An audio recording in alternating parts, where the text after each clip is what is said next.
I pressed charges against my brother-in-laws after they jumped me, and now my wife is begging me to drop them to save our family, but divorce is starting to sound like the better option. First, some backstory. I, 33M, met my wife, 33F, in college. It was a long-term physical relationship that turned serious at the end of our senior year. After graduation, I didn't have plans, so I decided to move to her hometown, a major southern city. I didn't know anybody, so we were together 24/7 and moved in together within a year. During this time, I met her family a few times. She had a huge extended family where her mom, Sharon, was the matriarch. Her dad died in a workplace accident, and her mom got a lot of money. She was smart and invested and is doing well. All of Sharon's siblings and nieces and nephews look to her for advice on all major life decisions. She's paid for school, weddings, and helped start businesses. My wife has two brothers who I always got along with. We would hang out independent of my wife a few times a year. We got married after 3 years, and when my son was born, Sharon bought us a house 3 blocks from hers. We had lived in a downtown loft-style apartment, and this was honestly a relief. But with the house came Sharon constantly being in my life. Coming in the house unannounced, unsolicited advice, and snide remarks at my expense. Eventually, 18 months later, we had a blow-up fight and I moved my family across town to an apartment. My wife was pissed and our relationship has deteriorated. At this point, Sharon hates me and has turned most of their family against me. I didn't see or go to any of her family events for over a year. My wife still saw her family, but because I wasn't invited and they were over 30 minutes away, it was much less. Sharon went from seeing her grandson almost every day to once a month. So her hate for me went through the roof. The incident. My wife had to work and I was asked to take my son to his cousin's birthday party. The party was at Sharon's house, and if it wasn't my son's first cousin, 6 months apart, I would have said no. It was tense the moment I walked in the house. The father of the birthday boy, brother-in-law, greeted me, but no one else spoke to me. I didn't mind and sat in the corner on my phone. This apparently pissed off Sharon because I was being rude. An argument ensues and I announce I'm leaving with my son. Sharon said, "You can go, but my grandbaby is staying." At this point I lost my cool and started cursing her out. I woke up on the front lawn. Apparently my two brother-in-laws beat the crap out of me in front of my kid. 2 of her cousins were helping me up and told me just to leave. I immediately called the police and said I was assaulted and my child was kidnapped. Police came and both brothers were arrested. Sharon lost her cool on the police and my wife drove up as her mother was being arrested for refusing to release my son. Her mom was eventually released, but her brothers were arraigned on assault charges. The father of the birthday boy had an assault charge from college, so he is facing some serious consequences. My wife is mad at everyone but asked me drop the charges. I not only refused, but also got restraining orders for all 3 of them. Her mother isn't allowed to be near our kid and her brothers have court dates early next year. Last month she moved out of the house and we are now headed for divorce. Yesterday she came with one last offer, for us to move cities and start over. But only if I drop the charges on her brothers and remove the restraining order on her mom. I told her I would think about it, but I think I would rather get divorced. I honestly want to keep my family, but I don't believe she'll ever abandon her family for me. If I drop charges now, I doubt I can bring them back later. Am I in the wrong for not trying to save my family? Edit. This blew up overnight. My wife's cousin DM'd me because she found it. She was there that day and told me to add some more context because her family is getting railed in the comments. She's right, so here are a few more things. I don't think anyone is evil in this situation. Everyone loves Sharon and her advice except me. She's not a mean person, but we are polar opposites in many ways. My wife is the baby and only girl, so I'm sure that has a lot to do with our conflict. Sharon losing her cool on the police was uncharacteristic, and even I was surprised. My wife is a great mom and partner, but her inability to be independent of her mom's influence is our issue. She is mad at her brothers and isn't talking to either at the moment. She's also mad at her mom for starting the argument and refusing to release our son. She's just trying to find a middle ground. I genuinely think she hopes a fresh start can save our marriage. Until we moved into that house, I would say our relationship was good. As far as her brothers and the assault, I remember the first hit, but I was dazed immediately. The last thing I remember was flailing like a child while getting hit a few more times. What I don't remember is my kids screaming to stop hitting my daddy and then picking me up and dropping me on the lawn like trash. I have to acknowledge that my pride hurt more than my bruises. I genuinely liked both her brothers, and to be fair, fuck you and BTCH came out of my mouth when I cursed out Sharon. I'm not 100% innocent. This is the South, so the police even said, "What did you expect to happen?" I don't know if I stopped pursuing this it would continue or not. Update, 4 months later. Hello, let me start by saying thank you to the supporters and screw you to the assholes. Reddit is one hell of a place to get perspective on things. Only place you could be called a good father and cuck in the same thread.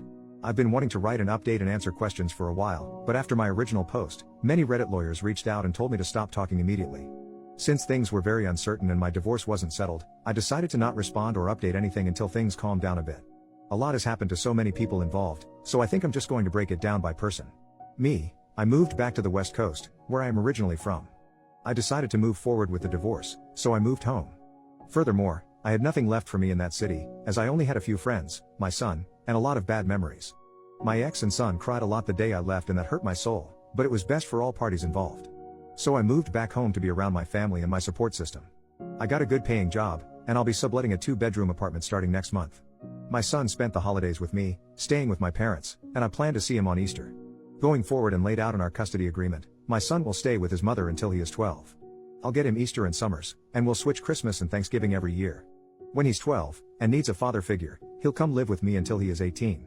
I talk to my son every day on the phone for at least an hour, and I'll try to fly out there a few times a year.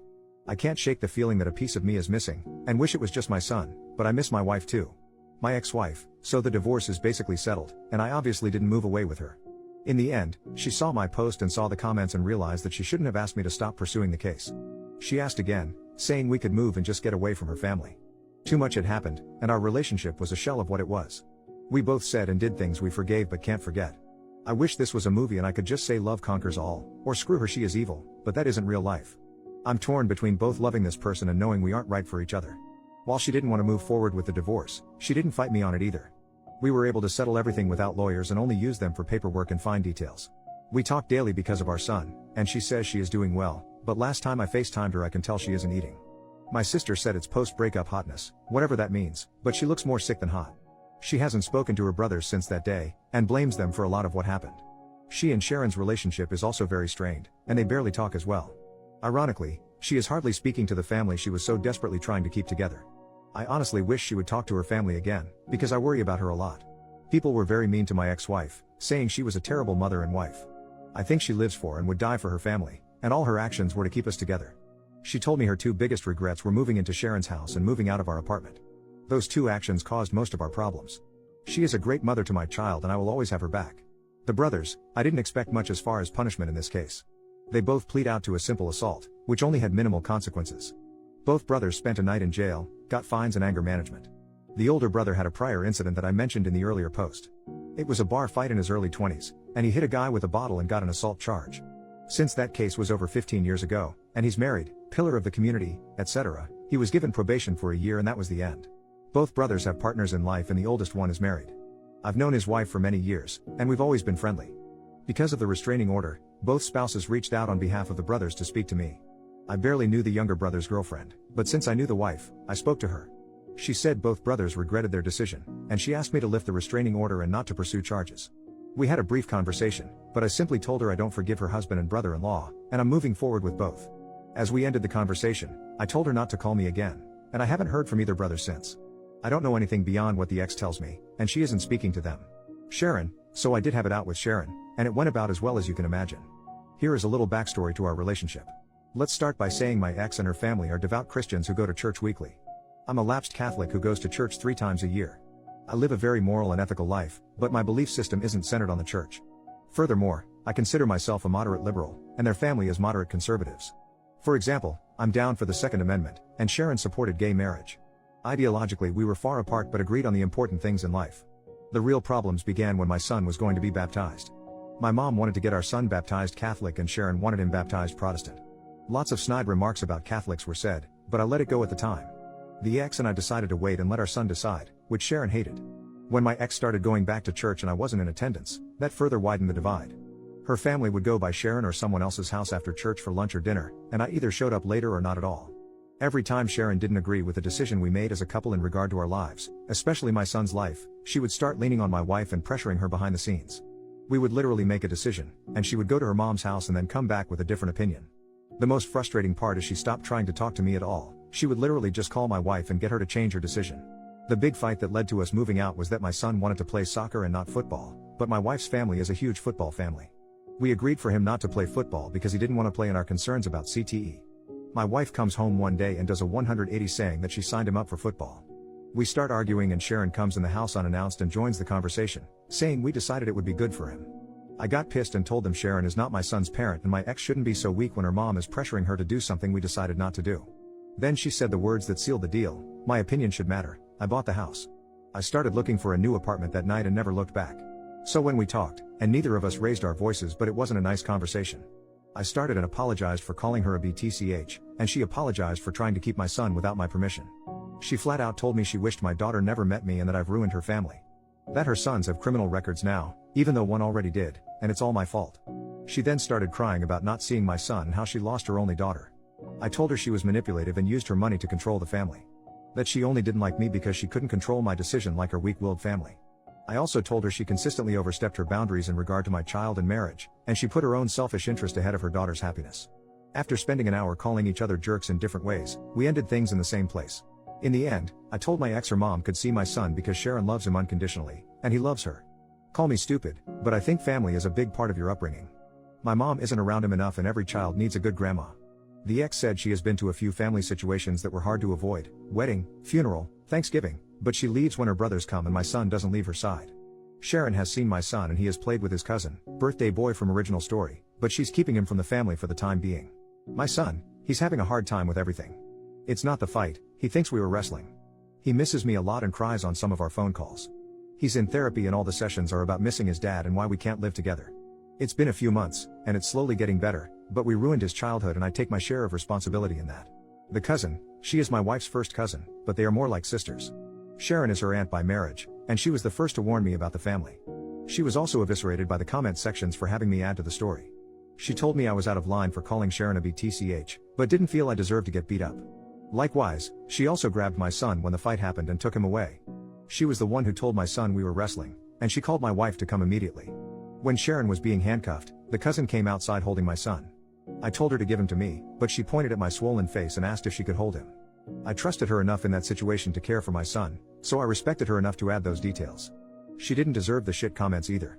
Conclusion: in the end everyone in their family read the original post, but because of divorce and assault cases, no one directly contacted me other than my ex. It wasn't a hit to say the least, but I only care that hit hurt my ex's feelings. I think seeing everything written out from my perspective opened her eyes. Obviously some things were left out and broad strokes were made to explain complex situations. In the end she said I didn't lie, but she thinks I painted her family in a horrible light. We thought about writing a joint update, but we aren't talking enough to make that happen. I told my ex about this post and asked if she wanted to read it before I posted, and she told me to write whatever I want. Nobody won here, we all lost. Relevant comments. Commenter number 1, I understand everything else, but did you really have to abandon your kid? OP, I knew I would get destroyed for this, but abandon is a strong word. I didn't abandon my son, I left for better opportunities in life for both of us. Both mentally and financially.